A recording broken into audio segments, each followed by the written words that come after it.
Hello everyone, good morning. तो आज 16 फरवरी है। आप लोगों में से कई सारे लोगों ने कल के वीडियो के बाद ये पूछा था कि जो एग्जैक्ट कट ऑफ है वो कितनी जा रही है। तो मैंने आप लोगों से कल ही बताया था कि जो सब्जेक्ट वाइड कट ऑफ होती है वो अलग अलग जाती है। लेकिन फिर भी मैं आपको यहाँ पर ये बता देता हूँ कि पिछली बार, हालांकि पिछली बार से संख्या इस बार कम है, तो इस बार की जो कट ऑफ होगी वो डेफिनेटली पिछली बार से बहुत ज़्यादा रहने वाली है। इसलिए मैंने आप लोगों को कहा था कि आप किसी भी विषय की तैयारी कर रहे हों, आपका जो टारगेट होना चाहिए वो 125 प्रश्नों में कम से कम 115 प्रश्न का रख के चलिए। कहते हैं ना कि अगर आपका लक्ष्य, आप तैयारी ज़्यादा के लिए करेंगे तो उससे छोटा जो है वही अचीव होता है। मतलब कभी भी आपका जो मन होता है, आपकी जो तैयारी होती है, तो उससे ज़्यादा तो आपको प्राप्त होगा नहीं जितना आपने टारगेट किया होगा। तो आपका टारगेट बड़ा होना चाहिए। तो मैंने इसलिए कहा है कि कुल मिला के जो 125 प्रश्न एग्ज़ाम में पूछे जाएंगे, तो इन 125 प्रश्नों में कम से कम 115 प्रश्न आप सही से करके आएँ, एनी सब्जेक्ट। लेकिन फिलहाल यहाँ पर मैं आपको बता देता हूँ कि कट ऑफ कितनी गई थी। तो यहाँ पर आप 2021 में जो कट ऑफ गई है मैं आपको बता देता हूँ। जैसे कि अगर आप तैयारी कर रहे हैं विज्ञान बालक वर्ग और बालिका वर्ग के बारे में, तो जो अनारक्षित की कट ऑफ है वो 331 गई थी, 331.97। इसको आप 332 अगर मान के चलें तो लगभग 83 प्रश्न सही करने पर जो मेरिट लिस्ट है उसमें नाम आ गया था। और विज्ञान बालिका वर्ग में 311.4 गई थी, तो मतलब लगभग 77 प्रश्न आपको यहाँ पर सही सही करने थे। तो ये तो बात हो गई आपकी विज्ञान बालक वर्ग और बालिका वर्ग के बारे में। वहीं पर अगर हम बात करें हिंदी वर्ग के बारे में, तो हिंदी में जो बालक वर्ग है, बाकी जो कैटेगरी वाइज कट ऑफ गई है वो आगे आप देख लेना, उसमें 4 से भाग दे देना। जितने भी अंक जा रहे हैं ना उसमें 4 से भाग दे देना, आपको पता चल जाएगा। जैसे कि मैं आपको थोड़ा सा यहाँ पर बता देता हूँ। जैसे कि विज्ञान बालक वर्ग ओबीसी में जो कट ऑफ गई है 303.28 गई थी। तो इसको आप क्या करेंगे, 303 को आप भाग देंगे 4 से, मतलब 75 प्रश्न पर ही जो है सिलेक्शन हो गया था। ठीक है। हिंदी बालक वर्ग में जो कट ऑफ गई है काफ़ी कम गई थी, तो मात्र 319 गई है कट ऑफ। तो अगर आप इसको 4 से डिवाइड कर दें तो लगभग 79 प्रश्न करने थे। और बालिका वर्ग में तो केवल 303 गई है। मतलब ये कि बालिका वर्ग में जो कट ऑफ है ये कितनी गई है, तो ये 75 प्रश्न करने पर आपका जो चयन हो गया है। बाकी कैटेगरी वाइज देख लीजिएगा, कहीं के पर तो बहुत ही कम कट ऑफ है। लेकिन इतना कम से कम आपको टारगेट इस बार रखना पड़ेगा, मतलब मैक्सिमम का। ठीक है। तो संस्कृत में जो कट ऑफ गई है आप देख सकते हैं। मैंने कल ही आप लोगों से कहा था कि संस्कृत में कट ऑफ तो बहुत ही हाई फाई जाती है। तो संस्कृत में कितनी कट ऑफ गई है, 467 गई है कट ऑफ। ठीक है। और कुल मिला के देखा जाए तो जो परीक्षा होती है कितने की होती है, 500 अंकों की परीक्षा होती है। तो अगर इसमें 467 कट ऑफ गई है, इसका मतलब ये हो जाता है कि 116, मतलब 116 प्रश्नों को आपको यहाँ पर सही करना था। ठीक है। और बालिका वर्ग में देख लीजिएगा, गृह विज्ञान बालक वर्ग में 380 की कट ऑफ थी। तो मैं अंक अब आपको यहाँ पर बता दूंगा साफ साफ, और आप उसमें 4 से डिवाइड कर लेना। मतलब ये है कि 95 क्वेश्चन गृह विज्ञान में करने थे। बालिका वर्ग में 376 कट ऑफ गई है, तो ये भी कम नहीं है, काफ़ी मतलब हाई फाई कट ऑफ बालिका वर्ग में भी गई, गृह विज्ञान की भी। बहुत सारे लोग सोचते हैं कि गृह विज्ञान में तो बहुत आसानी से हो जाता है, तो ऐसा कुछ भी नहीं है। 94 क्वेश्चन आपको यहाँ पर करने थे।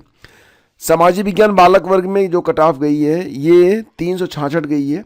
366 को मैं 67 से बदल देता हूँ, और अगर इसको आप 4 से डिवाइड करेंगे तो लगभग 91 प्रश्न आपके सोशल साइंस में होने चाहिए थे सिलेक्शन के लिए। ठीक है। बाकी गणित बालक वर्ग में देखेंगे तो 352 अंक हैं, और बालिका वर्ग में 328 है। कला बालक वर्ग में 439, देख रहे हैं आप कट ऑफ कितनी जा रही है, 439 जा रही है। मतलब कि लगभग 109 प्रश्न आपको यहाँ पर करने थे। कला वर्ग में तो कमाल है।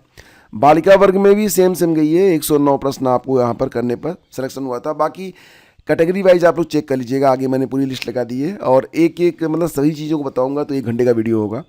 इसके बाद अंग्रेजी में जो कट ऑफ गई है ये भी काफ़ी मतलब अच्छी कट ऑफ है ही मानेंगे आप इसे। 319 गई थी कट ऑफ, और प्रश्न वाइज देखें तो लगभग 80 प्रश्न के आसपास ये बैठेगा। तो अंग्रेजी में लगभग 80 प्रश्न पर ही सिलेक्शन हो गया था। कृषि शारीरिक शिक्षा कृषि में गया था 388, बालिका वर्ग में 446 गया है। कृषि बालिका वर्ग में 446 गया है, नंबर ऑफ सीट्स कम थी।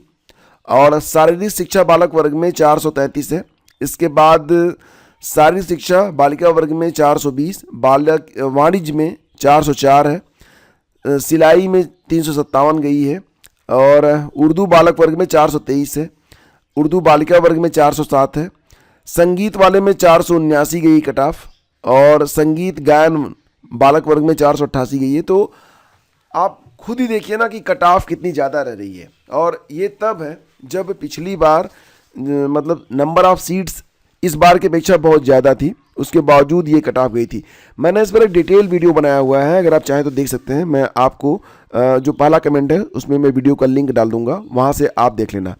मैं थोड़ा सा बता देता हूँ, हो सकता है कल वाला वीडियो आप लोगों ने नहीं देखा हो कुछ लोगों ने। तो यूपी टीजीटी के बारे में बात करें तो आपकी जो परीक्षा है ये मई में होने जा रही है, मध्य मई में, और इसके बाद मई 2025 में। इसमें कुल मिला के 125 प्रश्न आपसे पूछे जाएंगे। मैक्सिमम मार्क 500 रहेगा, 500 अंकों की परीक्षा होगी। 125 प्रश्न मतलब कि एक प्रश्न प्रति प्रश्न आपको सही करने पर 4 अंक यहाँ पर मिलते हैं। और यहाँ पर कोई इंटरव्यू नहीं है, तो बड़ी अच्छी बात है कि इंटरव्यू नहीं है। सीधे सीधे केवल आप 125 प्रश्नों को टारगेट करके चलेंगे। जीएस नहीं पूछा जाता है, ये अच्छी बात है। केवल आपके सब्जेक्ट से ही क्वेश्चन पूछे जाते हैं। और कैसे करेंगे तैयारी और क्या क्या चल रहा है, तो इस पर कल से मैंने वीडियो की एक सीरीज शुरू की है। आज ये दूसरा पार्ट होगा। इसमें मैंने आपको कट ऑफ के बारे में सारी बातें लगभग क्लियर कर दी हैं। और उम्मीद करता हूँ कि सारी बातें लगभग आप समझ गए होंगे। वीडियो को लाइक और शेयर भी आप लोग करते रहिए, थोड़ा सा जो आपका काम है वो भी आप करते रहिए तो अच्छा लगेगा। ठीक है, तो सारी बातें यहाँ पर क्लियर हो गई हैं। अब आगे बढ़ते हैं। और आज की ये जो दैनिक रोजगार समाचार की सीरीज चल रही है, आज आपको पता ही है कि एक प्रेस विज्ञप्ति प्रकाशित हुई है।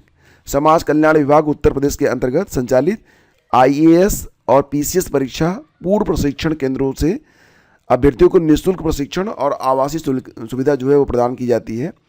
तो ये जो प्रशिक्षण केंद्र बनाए गए हैं, तो इसमें सम्मिलित प्रवेश परीक्षा का आयोजन किया जाता है, जिसमें प्रतिभाग करने के लिए छात्र जो है विभागीय वेबसाइट तो www.socialwelfareup.upsdc.go.in पर आवेदन कर सकते हैं। तो जो लोग वो फ्री वाली ना अभ्युदय कोचिंग योजना चल रही है यूपी गवर्नमेंट की, अगर उसमें आप आईएएस पीसी की तैयारी करना चाहते हैं तो आप इस पर आवेदन कर दीजिए। प्रवेश परीक्षा में सम्मिलित होने के लिए जो समय सारणी है इस प्रकार से यहाँ पर दिया गया है, आप देख लीजिए। निदेशक समाज कल्याण द्वारा संयुक्त प्रवेश परीक्षा से संबंधित विज्ञापन का जो प्रकाशन है वो 17 फरवरी 2025 को किया गया है। ऑनलाइन आवेदन आप कर पाएंगे 25 फरवरी से। कब से? 25 फरवरी से। लास्ट डेट इसकी 31 मार्च रहेगी। प्रवेश पत्र आएंगे आपके 15 अप्रैल को। प्रवेश परीक्षा की जो संभावित तिथि है वो 27 अप्रैल है। और प्रवेश परीक्षा का परिणाम वेबसाइट पर प्रकाशित करने की अनुमानित तिथि है 15 मई।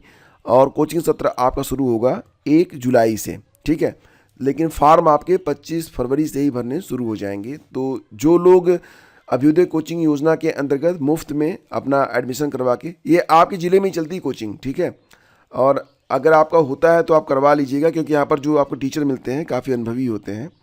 ठीक है, तो आप चाहें तो ये आवेदन कर सकते हैं। इस पर एक डिटेल वीडियो जो अब फॉर्म आएगा तो मैं आपको बना के दे दूंगा कि कैसे आपको आवेदन करना है। और रही बात, फ्रेंड्स कहते हैं ना, जान है तो जहान है। तो सबसे पहले तो आपको ये परवाह करनी है कि आपका जो परिवार है वो सुरक्षित रहे, क्योंकि संरक्षा जो है, अब यहाँ पर तस्वीरें आप देख रहे हैं। दिल्ली में क्या हुआ, दिल्ली में रात 10 बजे के आसपास प्रयागराज महाकुंभ नहाने के चक्कर में बहुत सारे लोगों ने अपनी जान गंवा दी है। 15 की मौत कहीं पर लिख रहा है, कहीं पर 18, कहीं पर 25, अब पता नहीं। लेकिन भीड़ आप देख रहे हैं, भीड़ कितनी भयंकर यहाँ पर चल रही है। और मतलब सबसे पहले तो आप ये समझिए कि जो आपका कर्म है ना, उसके मुताबिक ही आपको फल मिलेगा। और किसी के पाप धुलते नहीं है नहाने से। गंगापुत्र भीष्म, कौन? गंगापुत्र भीष्म, उनको भी अपनी करनी का फल भुगतना पड़ा था, वो भी इस जन्म का नहीं, पिछले जन्म का। मतलब कहने का तात्पर्य ये है कि जैसा करेंगे वैसा भरेंगे। तो सबसे पहले तो आपका परिवार आप पर निर्भर करता है। आप सुरक्षित रहेंगे, आपका परिवार सुरक्षित रहेगा, तभी भविष्य है। भविष्य को ऐसे समाप्त मत करिए। पहले तो पता कर लीजिए, अगर आपको जाना ही है महाकुंभ तो भीड़ के बारे में पता कर लीजिए और एक सुरक्षित यात्रा करिए। ठीक है, इस तरीके से यात्रा मत करिए कि मतलब भविष्य ही समाप्त हो जाए। ये बहुत बुरी बात है, लेकिन आजकल ऐसी घटनाएं यदा कदा हो जा रही हैं। और आप ये भी देख रहे होंगे कि सड़कों पर भी दुर्घटनाएं जो हैं वो बढ़ रही हैं।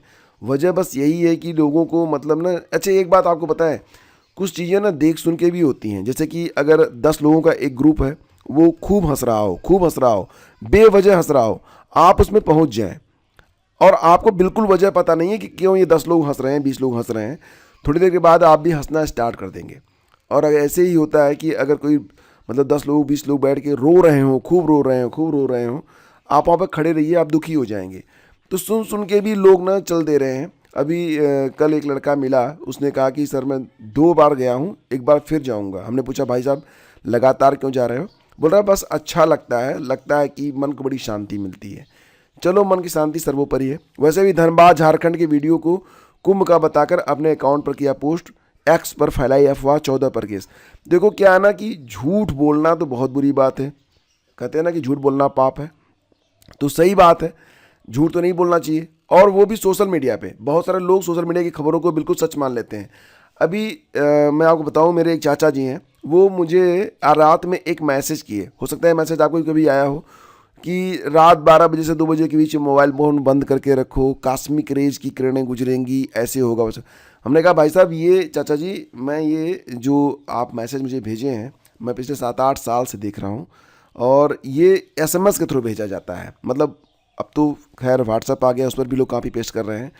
तो खबरें जो है ना वो घूमती रहती हैं, और बहुत सारे लोग उसको ना फर्जी, मतलब वो समझ नहीं पाते सही है कि गलत है, और उसे पोस्ट भी करते हैं, सर्कुलेट भी करते हैं। और अगर अफवाह फैला रहे, आप पैनिक फैला रहे हैं, तो निश्चित रूप से आपकी जिम्मेदारी बनती है। ये सही हुआ है कि बिना सोचे समझे, बिना जांचे परखे आप खबरों को अगर इस प्रकार से वायरल कर रहे हैं तो कार्रवाई होनी चाहिए, और ये सही हुआ है।